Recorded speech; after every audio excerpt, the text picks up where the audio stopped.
Buộc lòng tôi phải lên tiếng. Thuốc cút đó không có phải là thuốc được Sở Y tế và Bộ Kế hoạch Đầu tư chấp nhận. Buộc lòng tôi phải lên tiếng. Thuốc cút đó không có phải là thuốc được Sở Y tế và Bộ Kế hoạch Đầu tư chấp nhận.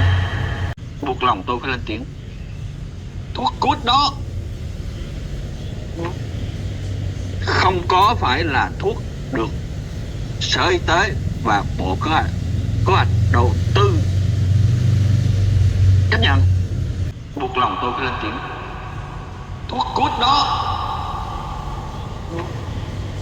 không có phải là thuốc được Sở Y tế và Bộ Kế hoạch Đầu tư chấp nhận. Thuốc cút đó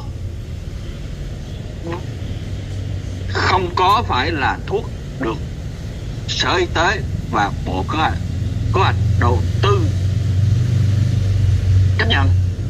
Thuốc cút đó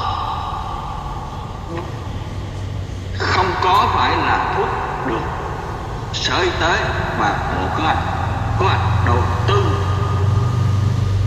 chấp nhận.